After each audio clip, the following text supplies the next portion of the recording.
يا أيها الذين آمنوا اتقوا الله حق تقاته ولا تموتن إلا وأنتم مسلمون. وقال تعالى: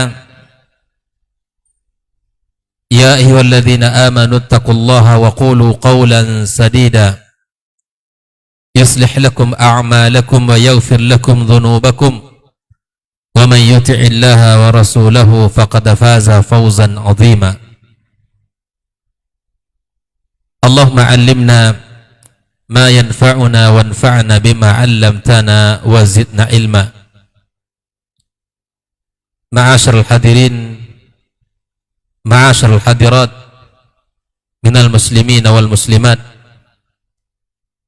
bapak-bapak, ibu-ibu, jamaah salat maghrib dan isya rahimakumullah. Alhamdulillah, setinggi puji dan sedalam syukur kepada Allah Subhanahu wa taala atas segala limpahan nikmat dan karunia yang Allah berikan kepada kita. Diberikan kesehatan serta diringankan langkah kaki kita untuk menuju rumah Allah, untuk duduk dalam majelis yang mulia ini membicarakan sebuah tema yang sangat penting dalam kehidupan kita, tema yang sangat dekat dengan keseharian kita, tema yang sangat dekat dengan apa-apa yang kita harapkan dari kebesaran orang-orang yang ada di sekitar kita. Mudah-mudahan majelis kita ini diberkahi Allah Subhanahu wa taala. Kita diberikan orang-orang yang mendapatkan karunia anak-anak yang saleh dan salihah, mendapatkan keturunan-keturunan yang tahu dengan kebesaran Allah Tabaraka wa Ta'ala, yang tahu dengan perjuangan Rasulullah sallallahu alaihi wasallam, dan yang cinta kepada Al-Quranul Karim dan berpegang teguh kepadanya. Kemudian kita bersalat kepada Rasulullah sallallahu alaihi wasallam. Mudah-mudahan lafaz salawat yang senantiasa kita sanjungkan untuk Nabi kita menjadi bukti cinta kita kepadanya, menjadi bukti bahwa kita merinduinya, dan harapan pula kita mendapatkan syafaatnya pada hari kiamat kelak. Kaum muslimin, kaum muslimat, bapak-bapak, ibu-ibu yang dirahmati Allah, kembali kita melanjutkan pembahasan bahwa di antara pilar-pilar pendidikan di dalam Islam itu sangat banyak sekali. Di antara pilar yang pertama adalah pengokohan dari sisi akidah. Pengokohan dari sisi akidah. Di antara yang paling asasi di dalam pilar pendidikan Islam adalah diberikan kepada anak pemahaman yang benar, dasar-dasar agama yang kuat, memiliki prinsip, ditanamkan prinsip-prinsip keyakinan kepada Allah dan Rasulnya, keyakinan kepada Al-Quranul Karim dan agama yang ia peluk, yang ia jalani. Maka di antara asas ketika kita ingin menjalankan, memberikan pemahaman dari sisi akidah, yang pertama kali adalah kita mentalkinkan kalimat tauhid kepada anak-anak kita.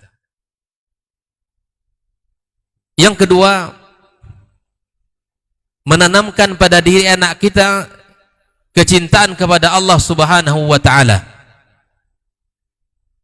dan kita menanamkan kepada diri anak kita untuk senantiasa meminta kepada Allah dan meminta tolong kepada Allah, serta membangun jiwa-jiwa yang tawakal kepada Allah Tabaraka wa Ta'ala. Hal ini tergambar dalam kehidupan Rasulullah sallallahu alaihi wasallam yang senantiasa menanamkan kecintaan kepada generasi-generasi terdahulu, dan bagaimana Rasulullah sallallahu alaihi wasallam menanamkan keimanan di hati anak-anak yang hidup di masa dahulu.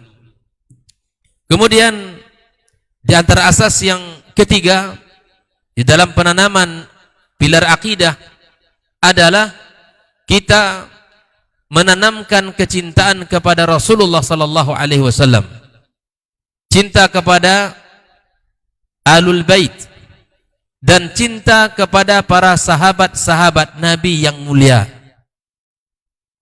Di antara cara bagaimana cara menanamkan kecintaan kepada Rasulullah, keluarganya, dan para sahabatnya adalah dengan cara menyampaikan kisah-kisah mereka. Menyampaikan kisah-kisah kehidupan Rasulullah, akhlak-akhlak yang terpuji yang ada sama Rasulullah. Bagaimana Rasulullah sallallahu alaihi wasallam dalam kehidupannya bersama orang-orang yang terdekat dengannya, ketika bergaul dengan para sahabatnya, dan ketika dia berdagang, dan ketika dia melakukan muamalah dengan sesama kaum muslimin. Sampaikan kisah-kisah mereka, sampaikan kisah-kisah kesungguhan mereka di dalam beribadah kepada Allah, dan kisah-kisah yang terkait dengan perjuangan mereka, baik itu dengan harta, baik itu dengan jiwa, serta apa saja yang mereka miliki, mereka berikan di jalan Allah Subhanahu wa taala. Maka sampaikan kisah-kisah heroik mereka. Insya Allah dengan mudah kecintaan anak-anak kita kepada Rasulullah dan para sahabatnya serta keluarganya akan mudah tertanamkan. Bukankah kurikulum di antara kurikulum pendidikan kita adalah berkisah, di mana Al-Quranul Karim 2/3 adalah kisah. 2/3 adalah kisah. Ketika Rasul sallallahu alaihi wasallam berjuang, berdakwah, yang dibutuhkan oleh Rasulullah adalah panduan. Dan di antara panduan Rasulullah di dalam berdakwah adalah kisah. 1/3 di dalam Al-Quran adalah kisah-kisah umat terdahulu yang Allah sampaikan melalui wahyunya, yang itu merupakan panduan untuk Rasulullah sallallahu alaihi wasallam dalam menghadapi umatnya. Namun sungguh sangat disayangkan hari ini, berkisah di depan murid, berkisah kepada anak-anak kita di rumah kita, hampir-hampir tidak ada lagi yang terlihat dalam rumah tangga kaum muslimin. Seakan-akan kisah itu tidak ada dalam kurikulum pendidikan kita. Padahal Al-Quran memberikan pelajaran, sungguh sangat banyak kisah di dalam kitab suci kita. Yang keempat, di antara asas yang mesti kita lakukan untuk pengokohan akidah anak-anak kita adalah dengan mengajarkan Al-Quran kepada mereka. Mengajarkan Al-Quran sejak dini. Mengajarkan Al-Quran di usia-usia awal dari perjalanan hidup anak-anak kita. Disebutkan oleh Al-Imam Al-Hafiz As-Suyuti, beliau mengatakan ta'limus sibyanil Quran aslun min usulil Islam. Mengajarkan Al-Quran kepada anak kita adalah dasar daripada dasar-dasar Islam itu sendiri. Fa yansha'una 'alal fitrah. Anak-anak kita akan hidup, anak-anak kita akan tumbuh di atas fitrah mereka. Fitrah kita adalah beriman kepada Allah Subhanahu wa taala. Wa yasbiqu ila qulubihim anwarul hikmah qabla tamakkunil ahwa minha. Akan masuk ke dalam hati-hati mereka itu hikmah sebelum masuknya al-ahwa ke dalam hati mereka. Kita berikan Al-Quran terlebih dahulu, itu akan menjadikan anak kita lebih dekat kepada kebaikan sebelum ruang hati mereka diisi dengan hal-hal yang lain, dan sebelum diisi oleh keruhnya kemaksiatan dan gelapnya kesesatan, maka diberikan cahaya Al-Quran di dalam hati anak-anak kita. Bahkan sebagian para ulama mengatakan bahwa apabila anak kita sudah mulai siap untuk menerima talqin dari kita sebagai orang tua, maka berikanlah pertama kali adalah dengan mentalqinkan Al-Quran. Usia anak kita ketika pendengarannya mulai bagus dan lisannya sudah mulai berucap, kata-kata sudah mulai terdengar dari mulut anak kita, artinya anak kita sudah siap untuk ditalqinkan ayat-ayat. Maka tugas utama dan pertama orang tua adalah membacakan ayat Al-Quran kepadanya. Ini yang disebutkan di dalam tugas-tugas kita sebagai orang tua. Agar kita faham apa yang mesti kita dahulukan ketika anak-anak kita sudah mulai dia bersuara, berucap dengan kalimat-kalimat yang mulai sempurna.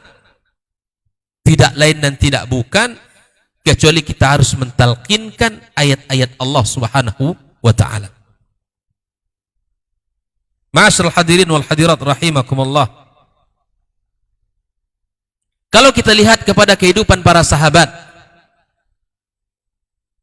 para tabi'in dan tabi'in, generasi-generasi awal dari umat ini, mereka sangat perhatian, mereka sangat serius di dalam mengarahkan anak-anak mereka agar memulai kehidupan anak-anaknya dengan Al-Quran. Jadi kalau ada orang yang bertanya apa yang mesti dimulai Ustaz, adalah Al-Quran. Di dalam sejarah, ya, di dalam sejarah panjang kehidupan umat manusia, umat Islam ya, di dalam sejarahnya, maka di antara yang pertama kali dalam kurikulum pendidikan mereka adalah Al-Quranul Karim. Al-Quranul Karim, itu yang pertama kali. Kita lihat bagaimana kehidupan seperti yang diceritakan oleh para ulama kita tentang nasihat Rasulullah sallallahu alaihi wasallam dari Mus'ab ibn Sa'ad ibn Abi Waqqas radhiyallahu taala anhuma.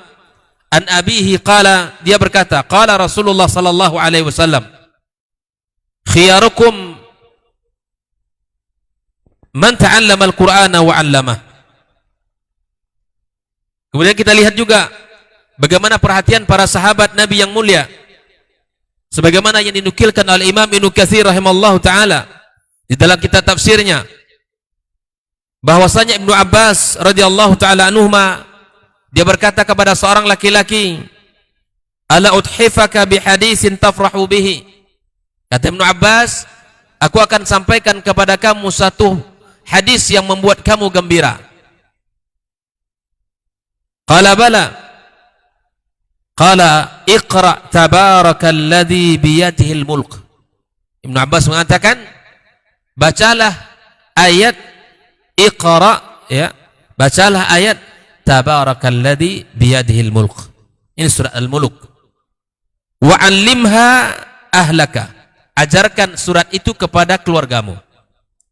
Wa jami'a waladika, dan juga kepada anak-anakmu. Wa sibyana baitik, dan kepada anak-anak kecil yang ada di rumahmu. Wa jiranika, dan seluruh tetanggamu.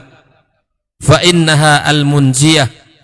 Sesungguhnya surat itu adalah surat yang menyelamatkan. Ini di antara fadilah keutamaan surat Al-Mulk.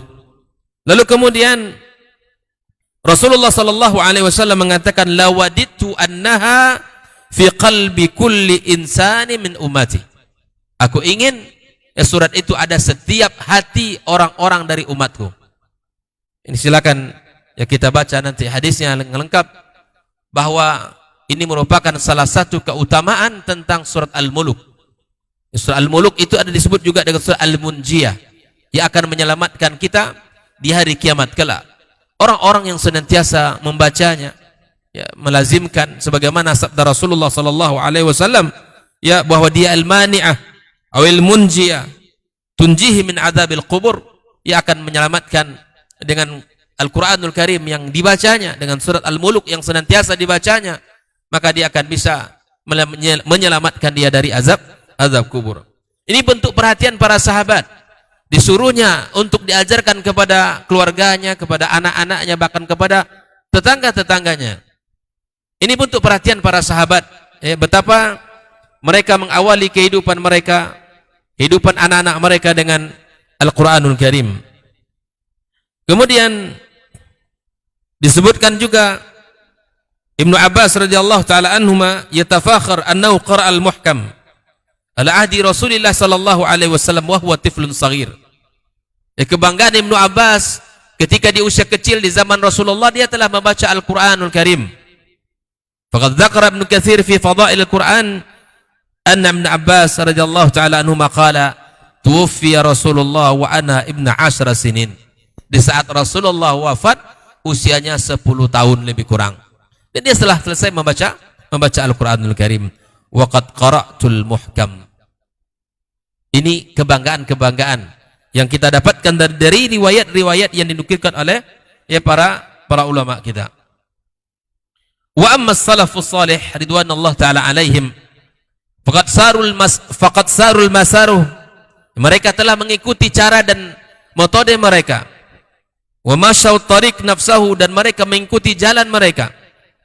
Ya, sebagaimana di dalam kitab Al-Muallimin karya li Ibn Suhnun disebutkan annal qadi al-wara, ya, Isa ibnu Miskin, ya, disebutkan kana yuqri banatihi wa hafidatih.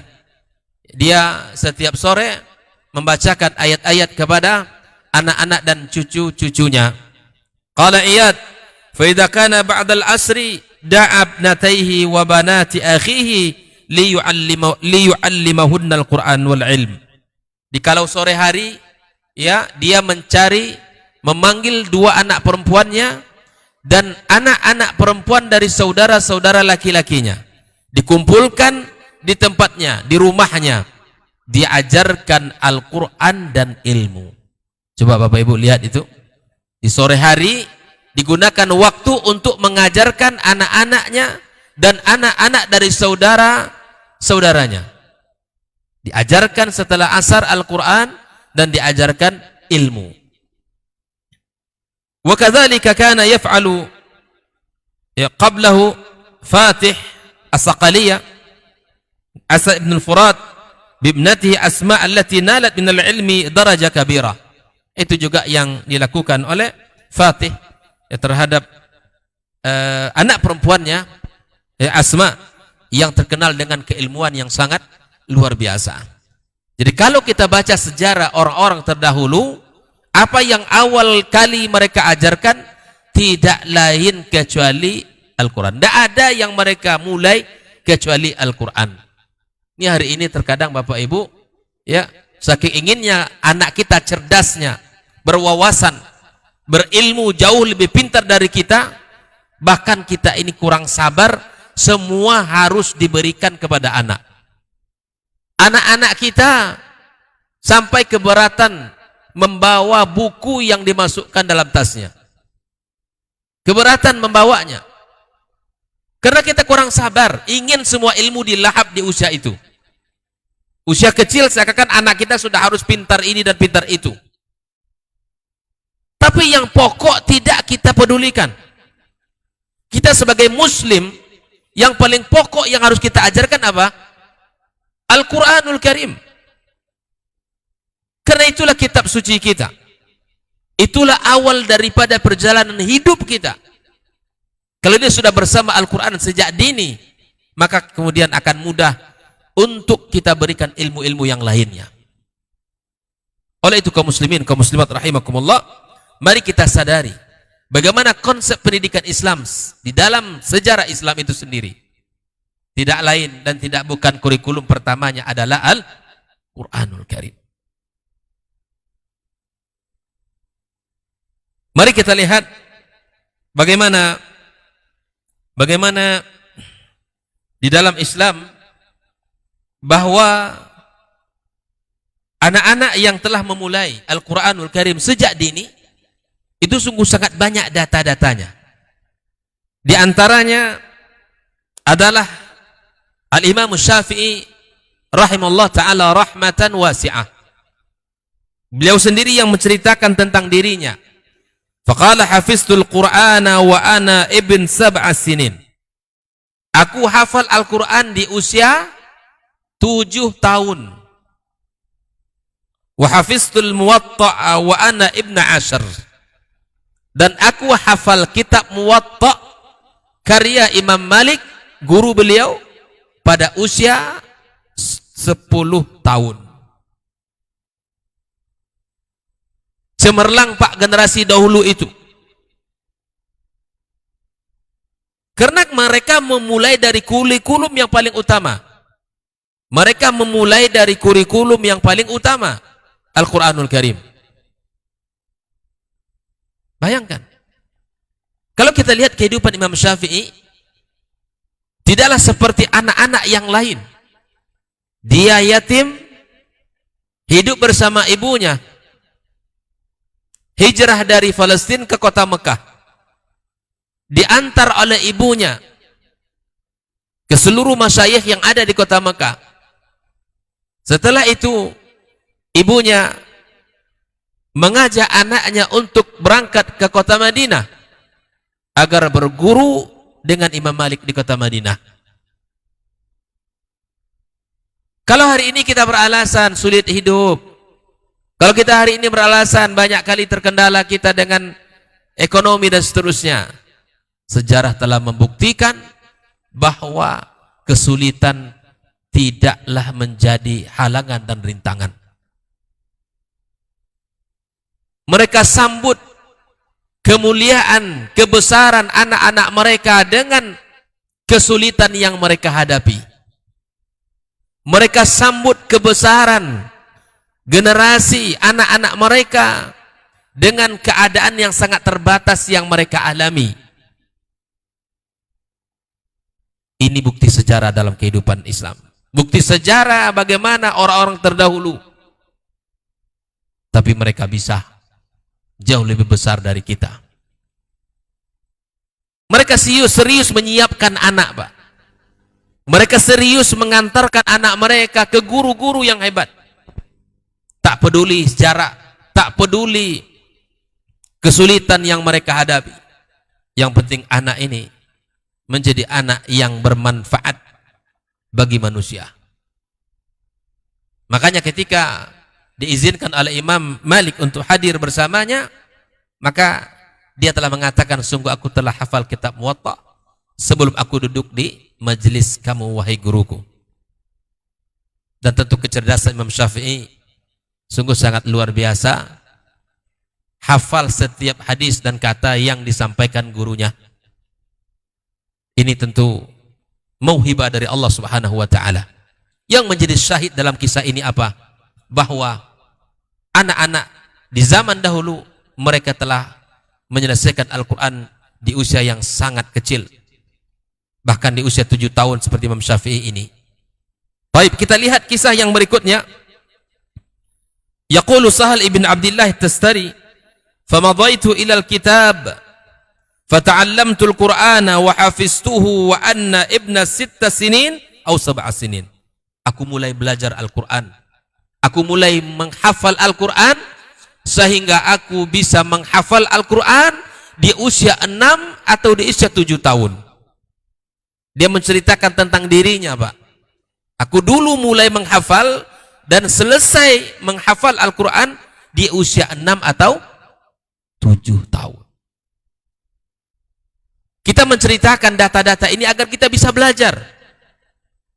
Kesempatan kita sama dengan mereka. Kesempatan kita sama seperti mereka.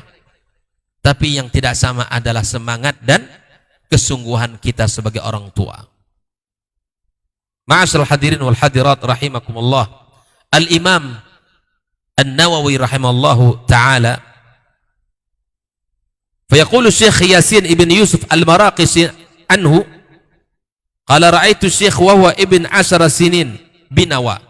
Dia menceritakan, aku melihat ya dia di usia 10 tahun di Nawa, wasibyan yakrahunahu 'ala al-la'bi ma'ahum. Anak-anak yang seusia dengan dia enggak suka main, enggak suka ya duduk dengan dengan beliau. Wa huwa yahrubu minhum.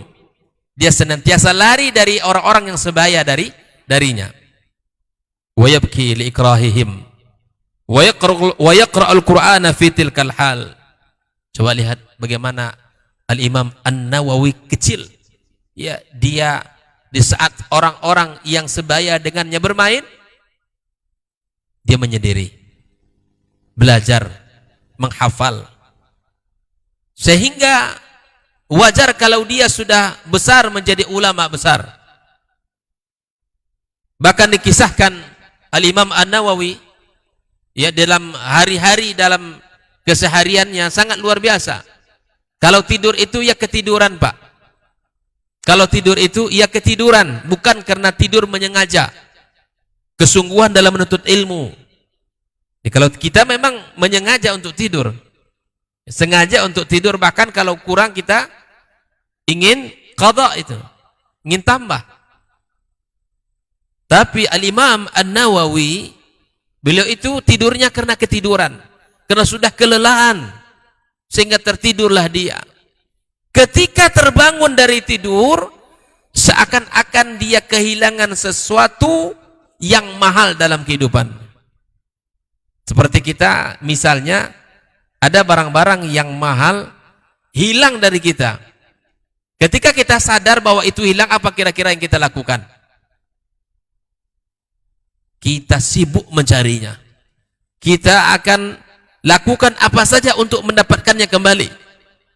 Begitulah dia ketika ketiduran, bangun, seakan-akan ya kehilangan barang yang mahal dalam kehidupannya. Begitulah beliau. Sehingga Allah Subhanahu wa taala berkahi usianya. Allah berikan kepadanya ilmu yang sangat luar biasa. Bahkan hari ini silakan dicek dan dilihat, tidak ada masjid di santero dunia ini kecuali mereka di dalam masjid tersebut dibacakan karya-karya Al-Imam An-Nawawi. Di antaranya adalah kitab Al-Azkar atau kitab Riyadhus Shalihin. Masya Allah, walaupun ya usianya tak panjang, tapi kemudian keberkahan dari ilmu yang dia tulis, dari hari-hari yang ia lewati, ya, maka sampai hari ini nama beliau, ilmu beliau masih disebut-sebut, bahkan diulang-ulang, seakan-akan Al-Imam An-Nawawi masih hidup di zaman ini. Padahal dia sudah meninggal, sudah lama wafat, tapi namanya, ilmunya, kitabnya masih dibaca, masih diulang-ulang, masih dipelajari. Begitulah Allah ingin mengabadikan kebaikan seorang hamba. Dan inilah pesan daripada Al-Quranul Karim, agar kita menjadi orang yang disebut dengan buah bibir indah, dengan sebutan-sebutan indah setelah kita. Waj'alni lisana sidqin fil akhirin. Ya Allah, jadikan aku termasuk orang-orang yang disebut-sebut namaku dengan sebutan yang baik oleh orang-orang yang datang setelahku. Kita mulailah berpikir, kaum muslimin, kalau mungkin kita tidak bisa membuat karya-karya yang hebat hari ini, kita berharap anak-anak kita, generasi kita, mereka menjadi orang-orang hebat, menjadi orang-orang mulia di zamannya. Mereka kita bekali dengan cara ilmu, dengan ilmu Al-Quranul Karim. Kita tanamkan akidah yang benar. Kita ajarkan Al-Quran sejak dini. Maka insya Allah, Allah akan mudahkan cita-cita kita. Allah akan wujudkan harapan kita. Karena ketika niat seseorang jujur kepada Allah, Allah akan jujur kepadanya. Allah akan bantu mewujudkannya. Tapi kemudian kita harus bersabar, Bapak Ibu, di dalam mengawal generasi kita. Terkadang seperti yang saya sampaikan tadi, sering saya ulang-ulang, kita ini selalu memandang anak kita di usia itu sudah harus pintar dengan seluruh ilmu, sudah harus menguasai dengan berbagai macam ilmu. Tapi kenyataannya kita ya selesai naik satu kelas ke kelas berikut, yang dipelajari tahun kemarin tidak ada lagi yang tinggal ya, kecuali ya sedikit. Dan kita berharap Al-Quranul Karim yang ditanamkan kepada jiwanya sejak kecil akan tumbuh dan akan subur serta menjadi panduan hidup ya di dalam menjalani agama Allah Subhanahu wa taala. Ma'asyiral hadirin wal hadirat rahimakumullah. Nah, kemudian beberapa kisah juga disebutkan oleh para ulama kita sebagaimana yang disebutkan ya di dalam kitab-kitab para ulama kita. Qala Ibrahim ibn Sa'id al-Jauhari, ra'aitu sabiyan ibna arba'a sinin qad humila ila al-ma'mun wa qad qara'a al-Qur'an wa nadhara fi ar-ra'yi ghaira annahu idza ja'a yabki. Ini usia yang sangat kecil sekali, di saat usia 4 tahun dibawa kepada Ma'mun dan dia baca Al-Qur'anul Karim dan ya, kemudian ya begitulah kehebatan yang ada pada anak tersebut. Jadi kalau zaman dahulu Bapak Ibu mereka selesaikan Al-Quran di usia-usia sebelum balik, itu biasa. Itu biasa. Karena itulah lingkungan yang ada dan orang tuanya sudah paham dengan konsep Islam itu sendiri. Baik, kaum muslimin, kaum muslimat rahimakumullah. Kalau ada yang bertanya, mata yabda'ut tifil bitta'allumil Quran. Nah, kapan si anak kecil itu ya memulai belajar Al-Quranul Karim? Disebutkan qala Abu Asim, dhahabtu bi ibni ila ibni Jurayj wa huwa ibnu aqallu min 3 sinin yuhaddithuhu bi hadzal hadits wal Quran. Wa qala Abu Asim la ba'sa ay yu'allimu as-sabiyya al-hadits wal Quran wa huwa fi hadhihi sin wa nahwi. Nah, kalau di sini dikisahkan bahwa Abu Asim berkata, tidak mengapa anak-anak itu diajarkan Al-Quran dan hadis di usia-usia kurang dari 3 tahun. Jadi kalau Al-Quran pun tidak masalah Bapak Ibu. Walaupun anak kita belum bisa mengulang-ulangnya, ya lafaz yang kita bacakan, tak mengapa. Tapi ketika nanti di saat lisannya sudah mulai bagus, sempurna, maka akan dengan mudah anak itu akan melafazkan. Di Bapak Ibu jangan ragu, anak saya belum bisa dia Ustaz mengulang-ulang, enggak ada masalah. Talkinkan saja ayat-ayat itu, bacakan saja hadis-hadis Rasulullah, maka insya Allah ketika anak itu sudah mulai berucap, berkata dengan sempurna, akan sangat mudah baginya membaca dan mengulang-ulang. Ma'asyiral hadirin wal hadirat rahimakumullah. Namun ada satu hal yang mesti kita fahami di dalam konsep mengajarkan Al-Quran ini. Ada sebuah kaidah dalam pendidikan Islam, beradab sebelum berilmu dan beriman sebelum Al-Quran. Kalau beradab sebelum berilmu, banyak sekali perkataan-perkataan di dalam Islam seperti yang dikatakan oleh Umar bin Khattab radhiyallahu taala anhu, ta'addabu thumma ta'allamu. Beradablah kalian, setelah itu baru kalian belajar. Di dalam kitab Al-Adab Asy-Syar'iyyah li Ibnu Muflih disebutkan at-tahalli bil adabi qabla at-tahalli bil ilmi. Hendaklah kita ini menghiasi diri dengan adab terlebih dahulu sebelum kita menghiasi diri kita dengan ilmu. Bahkan saking pentingnya adab, para ulama kita mengatakan wabil adabi tafhamul ilm. Dengan adab itu kita akan bisa faham ilmu. Jadi kalau ada murid-murid santri yang susah memahami pelajaran, maka perlu diperbaiki adab.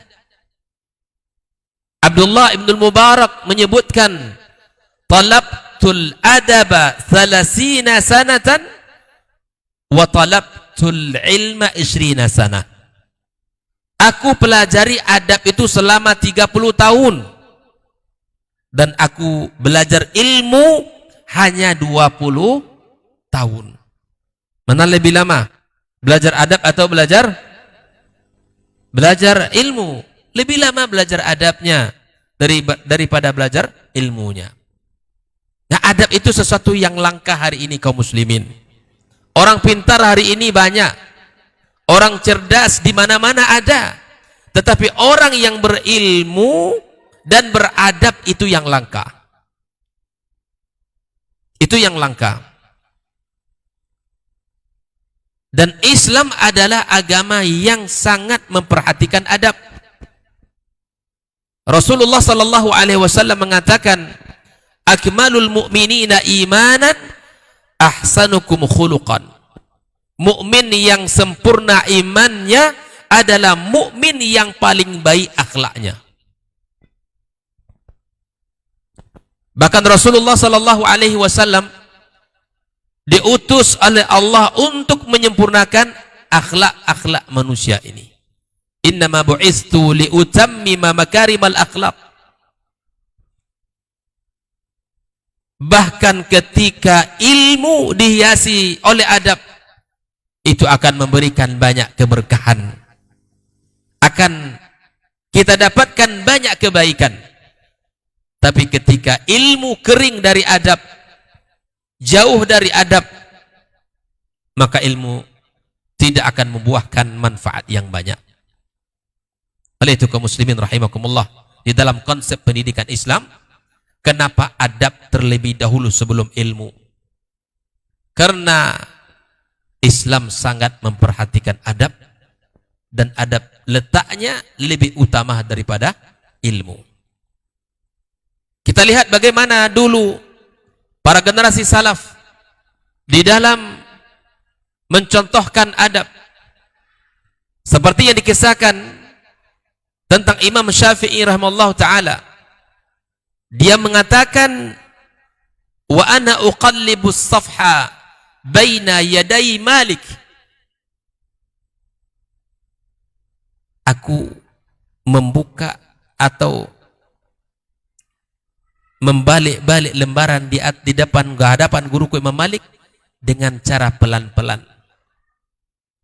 Di baliknya lembaran buku itu dengan cara pelan-pelan, sebagai bentuk adab kepada gurunya. Ada yang mengisahkan di antara murid Imam Syafi'i, "Demi Allah aku tidak sanggup minum ketika guruku Syafi'i melihatku, haibatan lahu." Bahkan dikisahkan oleh Abu Sa'id Al-Khudri,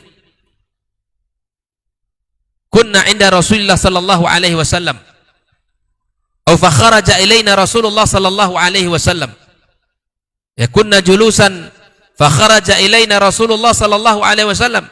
Suatu ketika kami duduk-duduk, kemudian Rasulullah SAW datang kepada kami. Faka'annama ala ru'usina at-tayr. Seakan-akan di atas kepala kami itu ada seekor burung. Coba lihat. Menta'zimkan Rasulullah SAW. Adab kepada guru. Adab kepada ahli ilmu.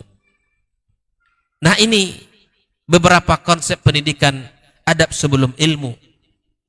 Bahkan sebagian para ulama kita mengatakan, kadal adabu ayyakuna thulutsail ilm, bahwa hampir saja adab itu 2/3-nya ilmu. Artinya kalau hilang adab seseorang, berarti hilanglah 2/3 ilmu. Bayangkan, di saat murid belajar adab sebelum ilmu, maka guru juga demikian, hendaklah beradab sebelum menyampaikan ilmu. Ini tidak boleh dipisahkan.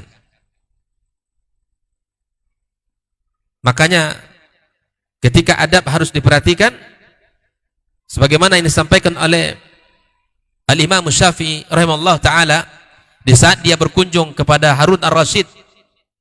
Di hadapan Harun Ar-Rasyid ada anak-anak beliau dan guru dari anak-anaknya. Maka diminta kepada Imam Syafi'i untuk memberikan nasihat kepada guru daripada anak-anaknya. Kata Imam Syafi'i rahimahullah ta'ala, hendaklah yang engkau lakukan pertama kali untuk memperbaiki anak ini adalah memperbaiki dirimu sendiri. Karena sesungguhnya mata-mata dari anak-anak ini sangat terikat dengan dirimu. Yang baik menurut mereka itu apa yang kau lakukan, dan yang buruk menurut mereka apa yang kau tinggalkan. Maka ada dalam sebutan kaidah pendidikan kita, banyak hal yang tidak diajarkan tapi tertanamkan. Rasanya guru tidak mengajarkan itu kepada anak, tapi kok tertanam dalam jiwa anak kita. Dikarenakan adab engkau yang mulia wahai guru, maka sungguh dia telah menjadi contoh tauladan. Maka seorang guru sebelum dia menyampaikan ilmu, maka yang pertama kali yang diambil oleh muridnya adalah adab seorang guru.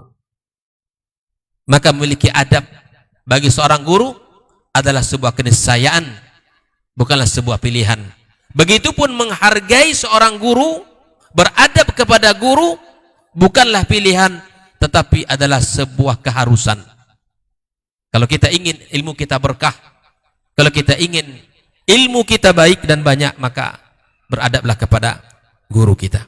Ada kaidah yang kedua kaum muslimin, kaum muslimat, yaitu beriman sebelum Al-Quran. Lahir dari sebuah perkataan Jundub bin Abdillah al-Bajali.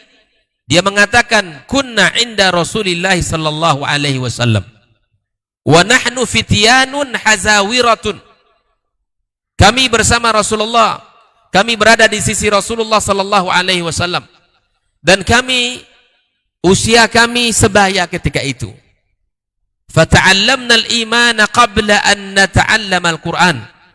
Kami belajar iman sebelum kami belajar Al-Quran. Thumma ta'allamna al-Quran faizatna bihi imana. Kemudian setelah itu kami belajar Al-Quran dan bertambahlah iman kami. Bapak Ibu rahmati Allah, apa maksud daripada konsep beriman sebelum Al-Quran ini? Di mana seorang guru atau orang tua, guru menanamkan kepada anak kita kecintaan terhadap Allah, kecintaan kepada Rasulullah, dan iltizam dengan perintah Allah dan Rasulnya, membenarkan berita-berita yang Allah sampaikan dan Rasulnya.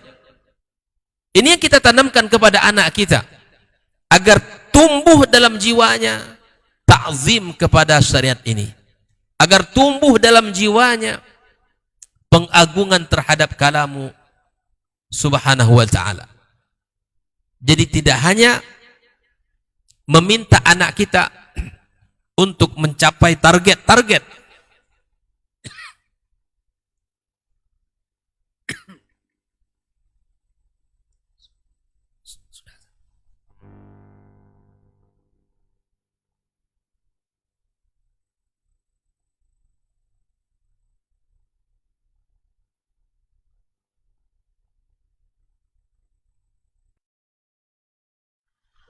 orang yang keluar dari rumahnya menuju rumah Allah untuk menuntut ilmu syar'i, maka sungguh dia sedang berjalan di jalan ilmu, dan itu akan memudahkannya untuk menuju surga Allah subhanahu wa ta'ala.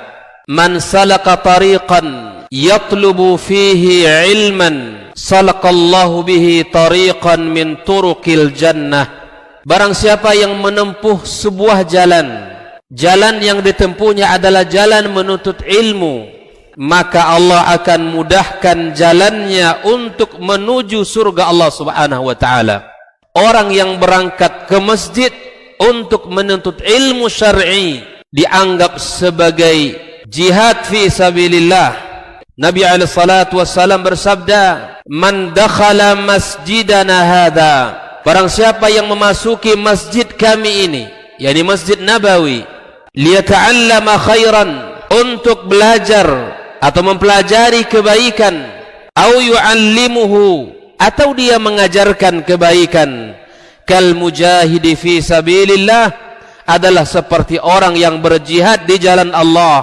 Mudah-mudahan kehadiran kita di rumah Allah yang mulia ini, tujuan kita hanya satu, untuk mencari ridha Allah tabaraka wa ta'ala. Mudah-mudahan ilmu yang kita pelajari, ilmu yang memberikan keberkahan, yang menerangkan jalan kita dan senantiasa menjaga kita di jalan Allah subhanahu wa ta'ala.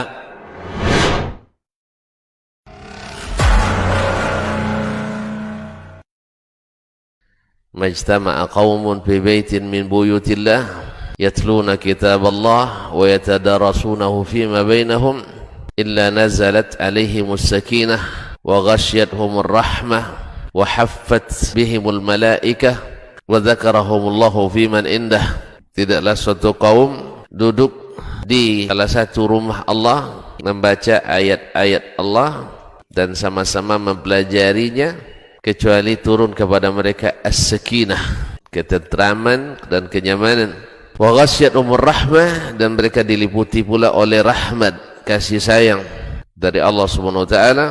Wa haffat bihimul malaikah, dan mereka pun dikelilingi oleh para malaikat, karena malaikat suka majlis-majlis zikir dan ilmu. Wa dzakarahumullahu fiman indah, dan Allah akan banggakan sebut-sebut mereka di kalangan malaikat-malaikat yang ada di sisinya, di masyarakat atas. Mudah-mudahan kita termasuk yang sering disebut-sebut di sisi Allah, di kalangan para malaikat. Dan di akhir majelis ini mudah-mudahan kita pula mendapatkan seperti yang tersebut dalam hadis qudsi, qumu maghfuran lakum, silahkan berangkat meninggalkan majelis ini dalam keadaan diampuni dosa-dosa kalian.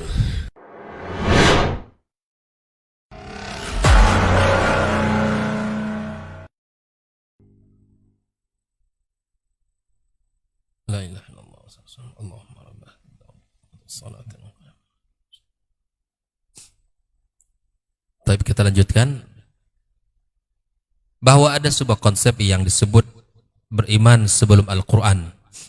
Artinya kita sebagai orang tua, para guru, para pendidik, agar menanamkan keimanan itu di hati anak kita, mengikatkan sesuatu dengan Allah. Ibarat kita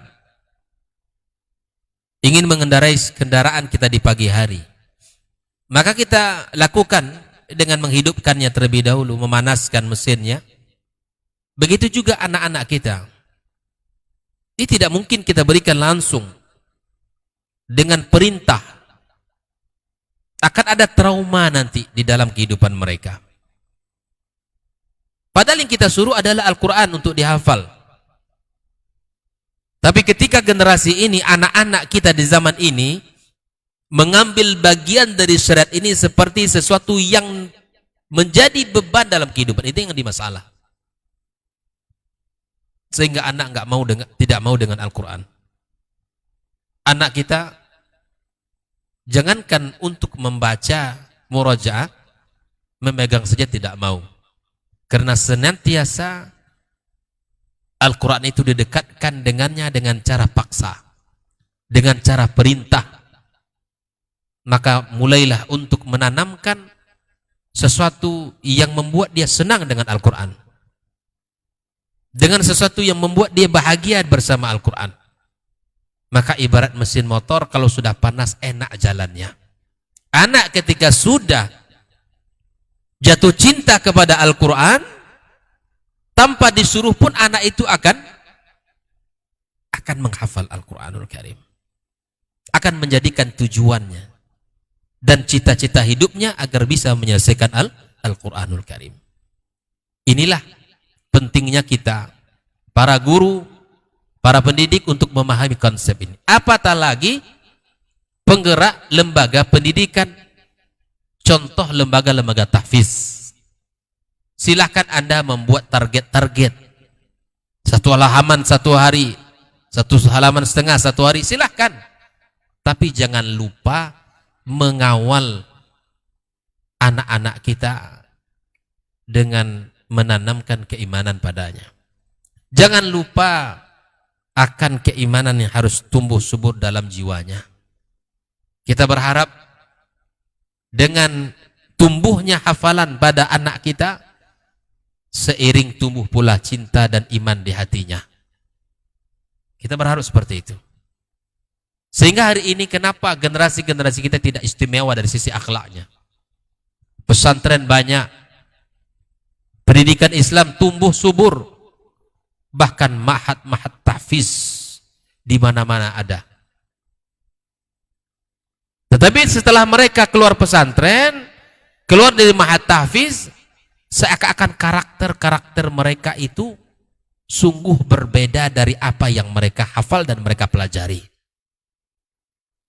Dari sisi penanaman iman tadi yang kurang, langsung lompat dari menghafal sampai mengkhatam.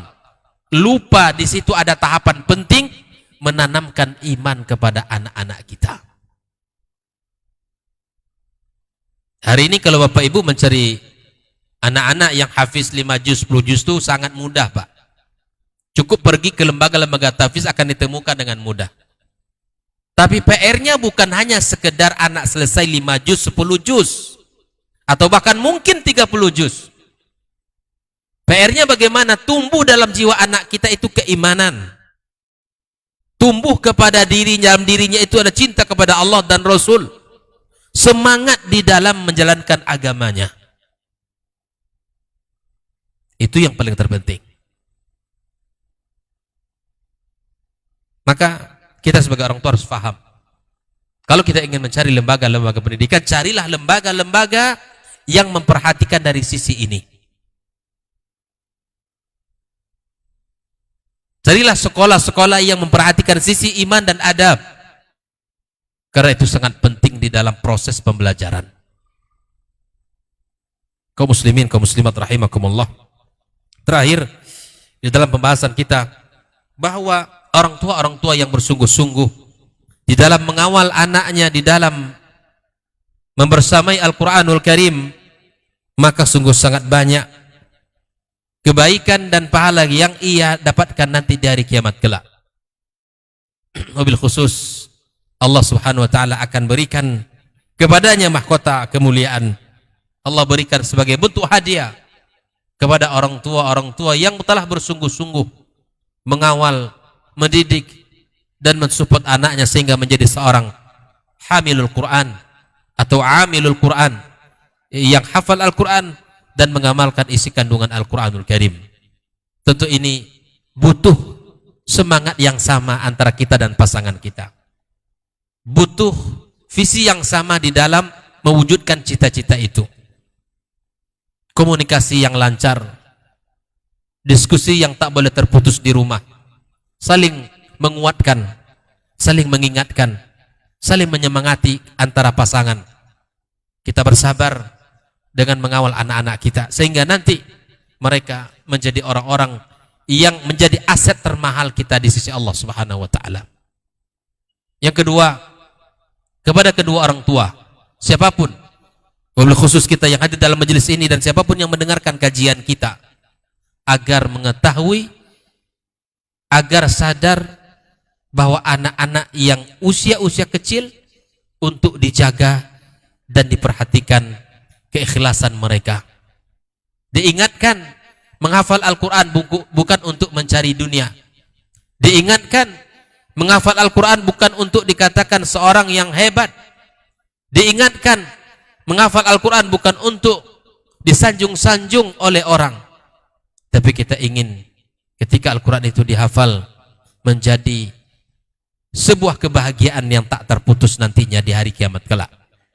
Perbanyak doa kepada Allah Subhanahu wa taala dan perbanyak meminta tolong kepada Allah agar anak-anak kita diberikan kemudahan di dalam menghafal Al-Quranul Karim. Sungguh itu saya katakan adalah prestasi hebat, Pak. Andaikan anak-anak kita sudah menghafal sekian juz, bahkan separohnya 15 juz, bahkan selesai, sungguh itu adalah prestasi hebat, prestasi cemerlang yang didapatkan oleh anak kita. Tapi ingat, itu belum selesai. Masih ada PR kita agar Al-Quran itu hidup di tengah-tengah kehidupan anak kita dan keluarga kita. Kemudian Bapak Ibu rahmati Allah, kalau kita lihat beberapa mazhab di dalam pembelajaran Al-Quran, kita lihat seperti di Maghrib misalnya, orang-orang di Maghrib arah barat ya, Maroko, itu di dalam pembelajaran Al-Quran mendahulukan ta'limul Qur'ani faqat mal inayati bi rasmihi wa ikhtilafi hamlatil Qur'an fi wa la yukhallituna dhalika bisiwahu fi majalis ta'limihim la min hadisin wala min fikhin wala min syi'rin wala min kalamil Arab. Orang-orang Maghrib di dalam proses penanaman Al-Quran bagi anak-anak mereka itu tidak ada kurikulum yang diberikan kecuali Al-Quran. Bahkan di usia-usia kecil itu semuanya Al-Quran, tidak dipelajari fikih, tidak dipelajari hadis, tidak pula syair, dan tidak pula bahasa Arab, artinya qawaid-qawaid. Mereka fokus di awal itu dengan Al-Quran saja. Berbeda dengan orang-orang Afrika, orang-orang Afrika, mereka ini mazhabnya yang menggabungkan antara Al-Quran dengan hadis pada umumnya. Kalau kita melihat pola pendidikan di Afrika, mereka itu kurikulum awal mereka adalah dengan memberikan Al-Quran serta hadis-hadis Rasulullah Sallallahu Alaihi Wasallam. Ini bedanya. Kalau kita lihat pula di Al-Andalusia, madhabuhum ta'limul Quran wal kitab min haitsu huwa wa hadha huwa alladhi yura'unahu fil ta'lim fala yaktasiruna 'ala al-Quran bal yukhallituna fi ta'limihim lil walidani riwayat asy-syair wa tarassul wa ghairuha. Nah, kalau di Andalusia mereka gabungkan metode pembelajarannya itu, mereka gabungkan antara Al-Quran, hadis Nabi, dan beberapa ilmu-ilmu seperti syair, kemudian tajwid, dan kemudian bagaimana cara menulis Al-Quran, dan beberapa ilmu-ilmu yang lain. Kita di timur, Ahlul Masyriq, metode pembelajaran kita adalah dengan menggabungkan antara Al-Quran dan beberapa ilmu-ilmu lainnya. Nah, ini kalau kita lihat dalam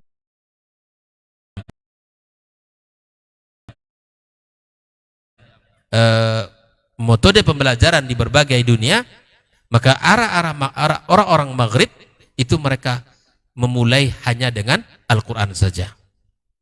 Ya, sehingga mereka banyak menguasai Al-Quranul Karim dan dengan segala ilmu yang ada tentang Al-Quranul Karim.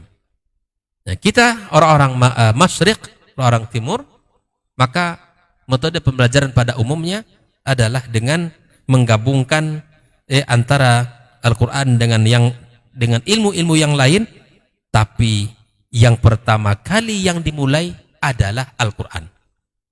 Nah, tentu juga kita butuh ya sebagai perbandingan ilmu di berbagai tempat, bagaimana mereka mengawali ya kehidupan mereka dan bagaimana generasi besar di masa yang akan datang, dan itu menjadi pembahasan yang sangat menarik untuk kita dalami bersama.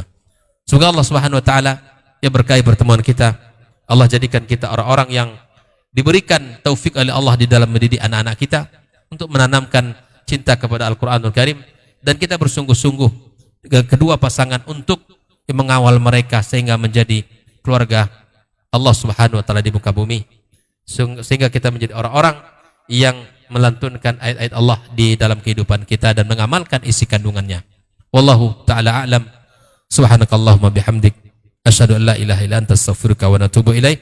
Wassalamualaikum warahmatullahi wabarakatuh.